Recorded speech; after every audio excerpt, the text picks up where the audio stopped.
First, small business. Second, young people. And the third, women. We think small business, young people, women, if we help them, we are helping ourselves. And we don't have money. 18 people only gather 50,000 US dollars. We don't have money, we don't have the technology. The only thing we have is the passion for the future, the belief for the future. We said if Jack Ma and his team can be successful, 80% of the young people in the world can be successful. That was the belief.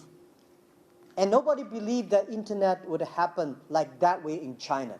And nobody believed that e-commerce would happen that in China. But we believe that. So Alibaba today, from 18 people to 75,000 people. From almost no sales to next year we'll go across 1 trillion US dollars. We are the largest sales probably in the world, super largest.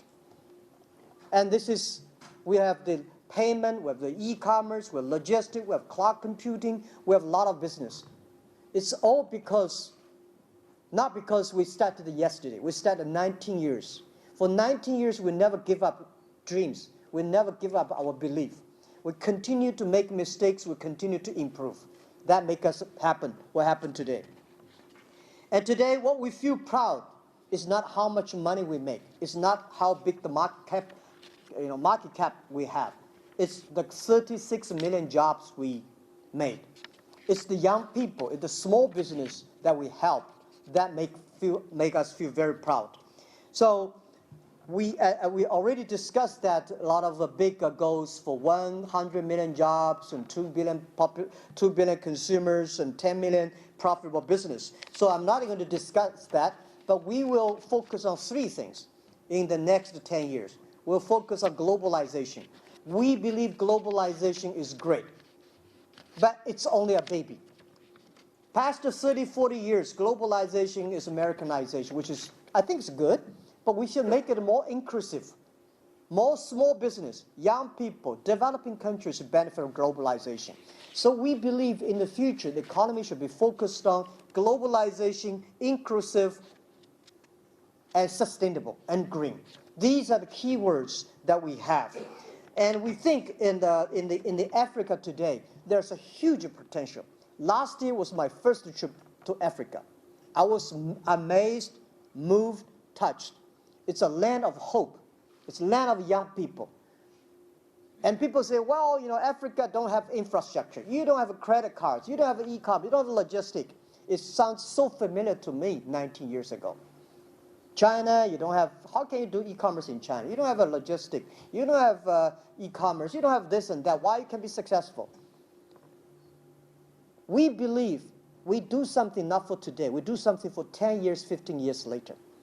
So I would say today's Africa's infrastructure, well, it's not perfect. It's not good. But that is the opportunity.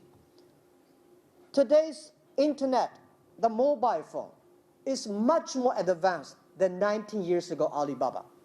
19 years ago, we had nothing. There's no mobile phones. One of the reasons why Alibaba grows so fast is because that e-commerce in China, because the infrastructure of doing business, too bad. America, the infrastructure of doing business is very good. So America e-commerce is a dessert. China is become a main course. So this is what we believe, that because it is poor, there's a chance for you to jump. And we think one of the most difficult things in this world is to convincing a successful people to change. And Africa, I think, has a huge potential. And we think we should, what we do is helping small business, using internet, helping them to reach the market, reach the money, reach the technology, reach the training. This is the things that we should do. And we hope we would work with the African government, especially South Africa. Mr. President, you discuss a lot with me about you want to help the young people, small business. And you want to improve the economy there. And you want us to work with you on the training centers in South Africa. We've been thinking about that and preparing that. And you invited me to be South Africa again in October. and I keep that date. And we will discuss. I think today there are so many ministers here and guests here. Maybe we get some ideas. In October, when I come to Africa, South Africa, we can discuss something in detail. But anyway, we are confident in Africa. We think the entrepreneurs, the young people, all the things today we have, the only things we start to do now. We start from tiny things, but there's nothing that can be successful tomorrow, quickly. If we start to do now, 5 years, 10 years, it will be different. This is how Alibaba experienced. We never give up our dreams. We never give up a try. We never give up making mistakes and try to do better. Thank you, President, and thank you, ministers, for coming. Thank you, Jack. Next, I would like to invite Mr. Brian Wang to present on e-founders training in Africa.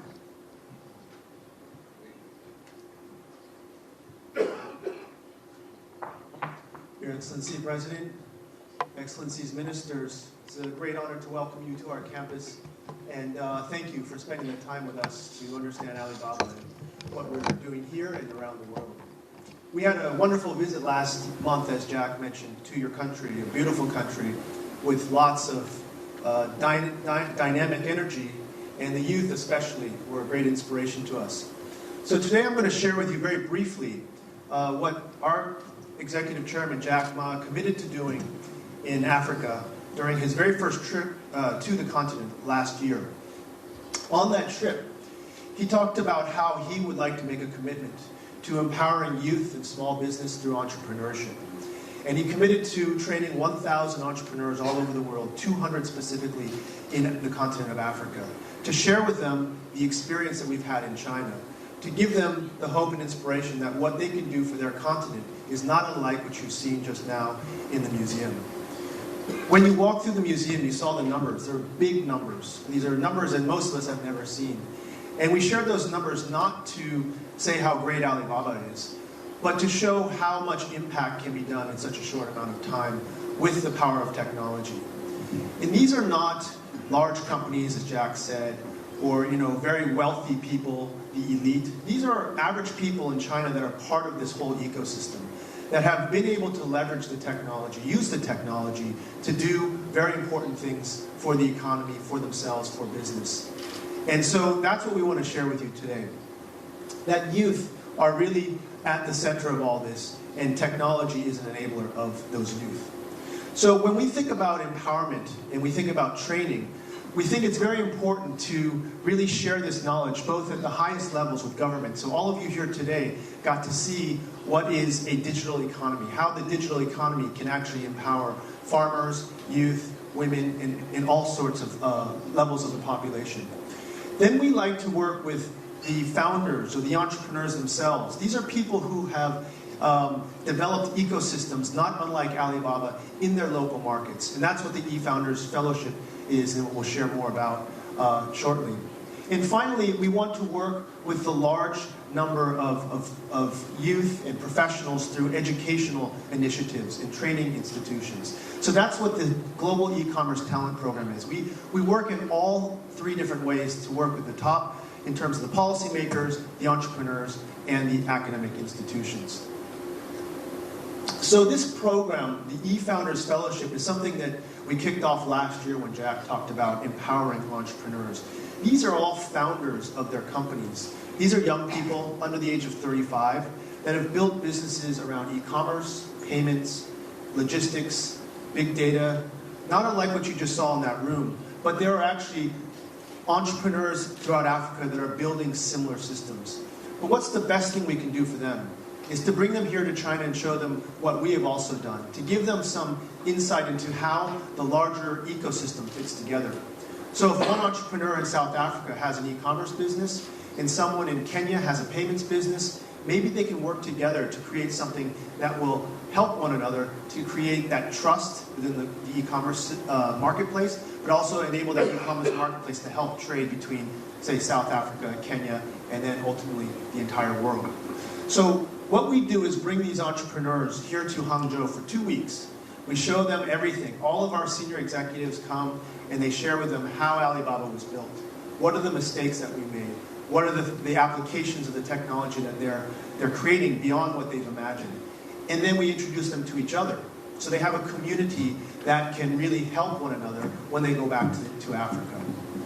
So this is the program. Lectures, field studies, a lot of reflection. We have a hackathon so they can prove what they've learned. And so we take them throughout the region. And a lot of the things that you saw in the other room, we take them to the warehouses. We take them to the rural areas and show them how farmers are using e-commerce. So this is very important to open their eyes to see what's happening in China. And these are the two classes. We have about 4 or 5 entrepreneurs from South Africa that have been part of this program. We obviously hope to have more. But each of these founders, their platforms impact thousands, if not hundreds of thousands of people in how they empower their customers. They're not unlike what Alibaba has created. Because as Jack was mentioning, different from, say, the Amazon model, which is an online retail business, we actually are a platform that will help other businesses become successful. We bring them customers, we bring them traffic, we enable them. And so that's what we encourage these young people to do. Because when you talk about an inclusive economy, it's really about helping it to empower other people through the platform. So that is our eFounders Fellowship Program from many different countries throughout Africa. And linked to the eFounders Fellowship is we had the Netrepreneur conference held in Johannesburg at Wits University, which the Minister of Science and Technology was very kind to represent the government. And we're very grateful for all of your support. We had over 1,000 entrepreneurs join this event. We also had government officials, leaders, like the Minister, also the Minister of Botswana, ICT. She came, the UN Women's Executive Director, Madam Zili, she was in attendance. We had great representation from governments, venture capitalists, a number of them from the continent came to this event, and of course the entrepreneurs. Why did we organize this event? It's really to bring awareness to the importance of entrepreneurship and technology, but also have a dialogue between public and private sector, talking about the role that government needs to play to help empower and nurture this digital economy, the role of capital, why investors should be willing to take risks on these entrepreneurs, and the entrepreneurs themselves to talk about the challenges that they have to face every day as entrepreneurs. Because we know it's not easy, President, you being an entrepreneur, to try and blaze your own trail. So if we have all 3 groups talking, we really believe that digital transformation is possible. And we chose South Africa and Johannesburg specifically because that's a vibrant marketplace with lots of potential. In South Africa, being the leader on the continent, many people look up to South Africa as what is possible for the future. Why not empower them through the digital economy? So those are the entrepreneurs in the eFounder Fellowship. The other program that we operate is called the GET, which is really, we train the trainers. We work with universities and training institutions to provide local training on e-commerce. So these are really going to be the practitioners, the students. We want them to be able to graduate with skills that will allow them to find a job right after they graduate. I made a visit to Cape Town also on this trip. It was my second time to Africa. And we went to the flats. And the Cape Town flats, I was told, have a 70% unemployment rate with many of the youth. And that is wasted potential of young people that should be applying themselves to help transform the economy. And so we really believe that if we can work with local universities and local incubators to share our curriculum, this will also help empower youth in South Africa to become part of all of what you saw in the other room. So I know that you and Jack spoke about setting up a training center in South Africa for digital talents. That's something that my team is working on now. And we will be back many times to figure out the best way to do that and find the right partner to help implement this project. So thank you very much for your time, and it's a great honor to present. Thank you. Next, I would like to invite Mr. Jason Paul to talk about the Jack Ma Foundation initiatives. Thank you, William. Mr. President, so to follow on the program that you just heard on training, something really interesting happened during Jack's first trip to Africa. In this photo here is something we went to Africa with the hope to take the opportunity to inspire. And this was last year. This was actually in Kenya, Nairobi, Kenya. We were at Nylabs, a local incubator. And we spent about 30 minutes. Each one of these entrepreneurs told Jack about 1 minute what they're doing. After that 30 minutes, I believe Jack, all of us left inspired instead. And so what happened the next morning, I remember we were having a breakfast. And Jack said, I'm going to announce a prize. I'm going to announce a fund. I think Africans have the ingenuity, the innovation, the passion, the fire, the intelligence. And so out of his own Jack Ma Foundation, that's where the Netpreneur Prize started. So it started as an idea, how can we provide a vision, a platform, a chance for entrepreneurs to shine in Africa? We've seen that there's big companies in Africa. We've seen there's foreign companies in Africa. We haven't seen as many entrepreneurs rise. And so what we want to do is to provide a movement, an entrepreneur movement. And so as we thought about how to structure this, and this was again announced just recently in Johannesburg, what we do in Alibaba is we want to get our mission right, we want to get our vision right, we want to get our values right. So what's our mission? Our mission is to inspire young Africans through entrepreneurship. And I think we all know, the demographic dividend in Africa is its youth. The second is, what we would like to do is every year, for the next at least 10 years, select 10 Africans from across the continent. Now, we didn't go with 100 every year, because what we think is, why not create a platform so that a few stories are remembered? These few stories can inspire others. So our goal is every year we'll select the 10 best from all over Africa. And that leads me to the next part, values, inclusive. We've certainly learned that Kenya, South Africa, Nigeria produce the best, or at least the most plugged-in entrepreneurs. But there are a lot of other places in Africa that are they're not touching it, they're not in that community. So what we want to do is we want to be inclusive. We don't think it should just be a few countries that catch on, we think it should be the entire continent. Second, the way that we want to approach this is from the grassroots level. We really want to reach out. We want to find people in the villages, entrepreneurs that have great ideas. We want to bring them out to the forefront. We're not going to do it top down, we want to do it from bottom up. And lastly, we want to focus on giving opportunities, especially to young people and to women. So before I get into this part here, I actually just wanted to show a quick video from one of our newly joined advisory board members. And so if you would play a quick video for us here. Africa's youth has the potential to dramatically shape the continent's future prospects for the better. And with the rapid development of the global digital economy and availability of technology, the next century belongs to Africa, and especially its youth.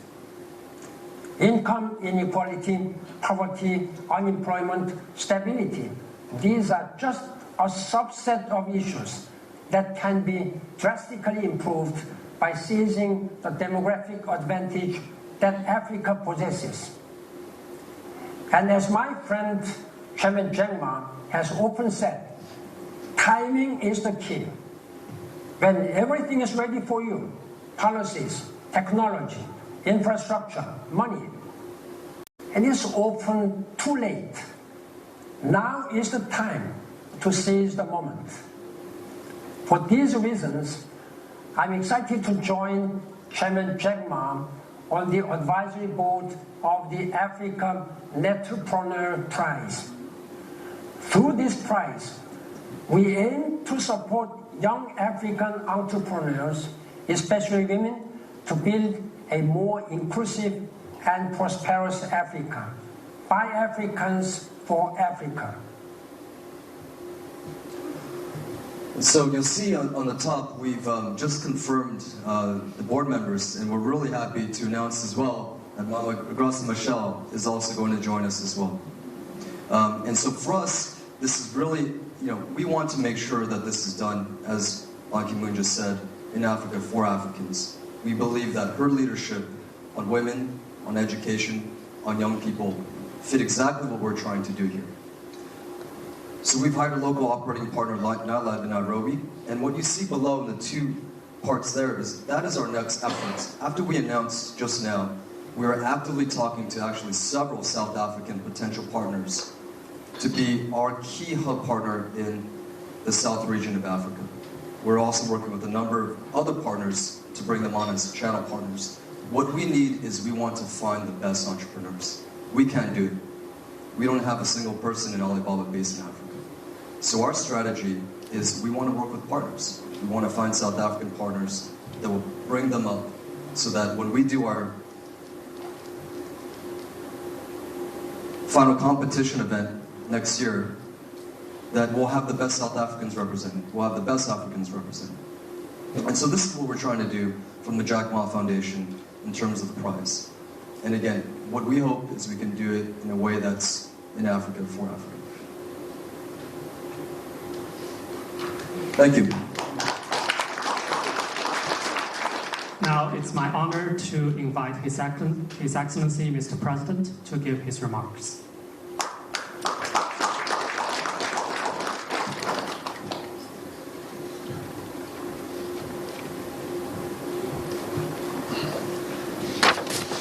Well, thank you very much, Jack Ma and your colleagues at Alibaba and honorable ministers and officials from South Africa. This, for me, is a most wonderful day. I'm particularly pleased that we, after the Falkirk summit, we decided to travel all the way from Beijing to come here. This is proving to be a most special trip for us. And I'd like to thank you for welcoming us in the way that you have. Let me immediately say that your visit to South Africa left a great deal of inspiration to many people. You may not have realized the impact that your mere presence and visit in South Africa did, because you soon after your visit you traveled, but what you left in your trail was a lot of inspired young people, a lot of inspiration for many South Africans. I was particularly pleased, Jack, you may want to know this, to brief my cabinet colleagues and tell them about my conversation with you at my house on the evening we met, and we thought we would meet just for 15-20 minutes. It took much longer than that, well over an hour. That just goes to show and demonstrate the journey that you have traversed as an entrepreneur and how inspiring and how impactful your own story has been all about. Your story has been about traversing ground that many people have never traversed. You have gone to places where people never thought could be gone to, and you have done that, and you have achieved a great deal, and we as Africans pay tribute to you and applaud you for the enormous success that you have achieved. What I particularly find most impressive about your story is that it doesn't stop. Now you want it to span over 3 centuries. And that's why you want Alibaba to be 102 years old one day, even when you are no longer around. Because you are futuristic, you look at the future, and you have demonstrated that you're the type of person who never looks at anything and see impossibilities. You always see opportunities. You may have heard this story of how a U.S. Company sent 2 representatives to Africa years ago. And they were a shoemaking company. They said, go to Africa. They went to a very populous country in Africa. These 2 people separately, they looked and looked, and the one came back and said, there's so many people there in this country, and none of them wears any shoes. So there are no opportunities because they are not people who wear shoes. They walk barefoot. The other one came back and said, the country is full of people. They don't wear shoes. And that is the opportunity. That is where we can go and sell our shoes and make money.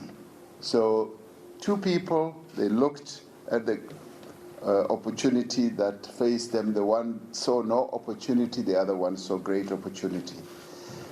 And Africa is a land, a continent of great opportunities. And I'm glad that that is how you approach your life. That's how you approach things. And you look at, for instance, the lack of infrastructure in Africa, and you see great opportunity. And so do we. We see great opportunity in our continent, and Africa indeed is a land of hope. It is a land of hope. It is not only, a land where there's a future. In fact, as the former Secretary General of the UN was saying, the next century really belongs to Africa for a whole number of reasons. It belongs to Africa because of the demographic dividend that we have. The young people that we have on the African continent is our dividend. And they are going to define the future. And I can tell you without any doubt whatsoever that they are innovative, they are creative, they are futuristic, they look at the future, and they are also brave. They are courageous, they are not afraid of anything. But the other thing is that they are also passionate, maybe as passionate as you are, and all they ever need is to be given the opportunity. And we see coming here to Alibaba as coming to a place that can unlock the opportunities and the passion that young African people have. And indeed, in our case as South Africans, we have already seen how the young people in our country are creative, they are innovative, and all they need is to be given that platform, that opportunities. What we particularly like with Alibaba as well is that you have spent a lot of time focusing not only in the city areas but also in the rural areas, unlocking that energy in the rural areas, that entrepreneurial energy in the rural areas, and that is what I found most attractive with you. But the other important part is small, medium enterprises. We believe that small and medium enterprises are the ones that are going to drive our economy, that are going to drive employment, increase employment, but that's the area where young people can find their feet, where young people can demonstrate their own creativity and innovation. Now, this is what has brought us here, because you're focusing on young people and you're focusing on women. Now, our whole trajectory of moving forward, of growing our economy, is based on our focusing attention on young people and women, because we believe that if we empower the women in our country, they are the majority citizens of our country anyway, and if we empower young people, they are the biggest cohort of people we have in our country, we will then be able to can drive the economy forward. And it is for this reason, Jack, where I said, I would like you to come to South Africa, help us set up a training center, a digital training center. Now this is becoming a presidential project because I'm talking to you, I've talked to others, and everybody is becoming really excited about setting up a digital training center for the young people, particularly young women in our country. And I'm glad that you're looking at this as a great project that you and us can work together on. And you are going to crown this, obviously, by attending our investment conference in October. And I'm glad that you've accepted our invitation, because many people, having heard that you're coming to our investment conference, all of a sudden also want to come. So when Jack Ma comes to an investment conference, he attracts obviously a lot of attention, and we're particularly pleased about this. I raised this with President Xi Jinping, and he was particularly pleased. Now, you know that we've just come out of the FOCAC summit, where you had all these 53 heads of government and heads of state in Africa meeting with the Chinese government as led by President Xi Jinping. We had a fantastic summit, which came out with a number of fantastic decisions.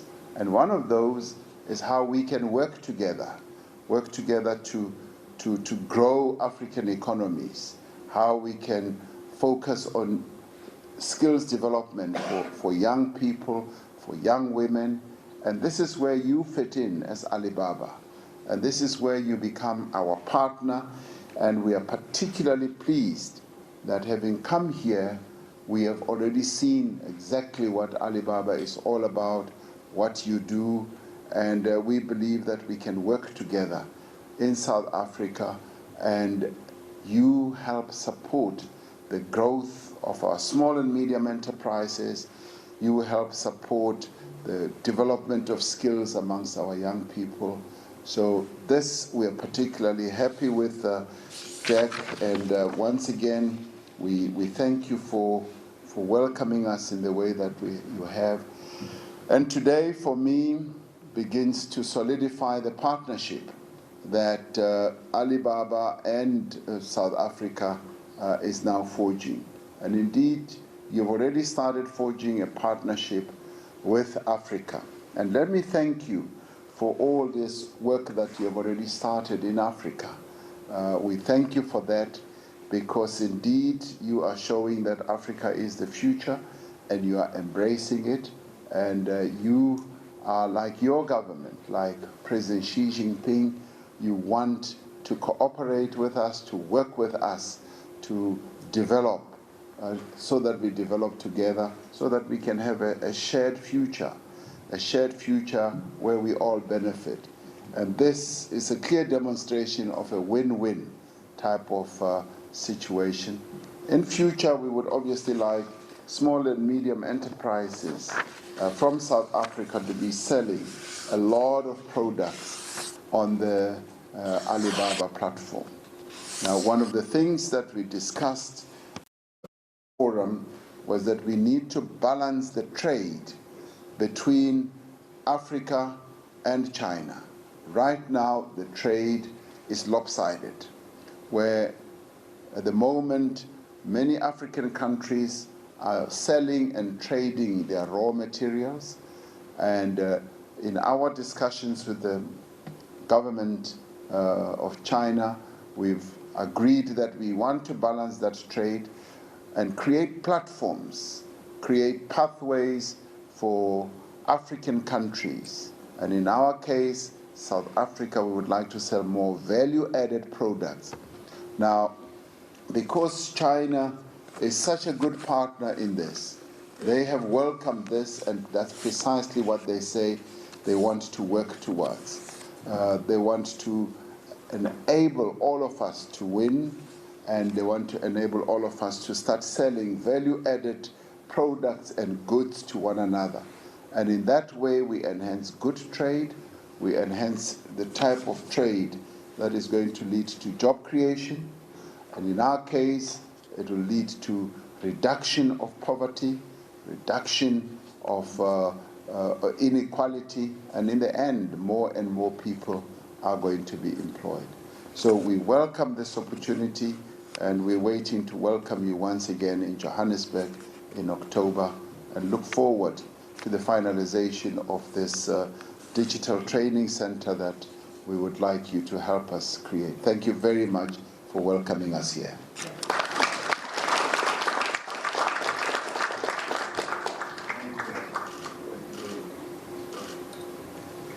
Thank you. Now I would like to invite the dignitaries from both sides to proceed to the lobby where we will take a group photo before going to the chairman's office. Thank you.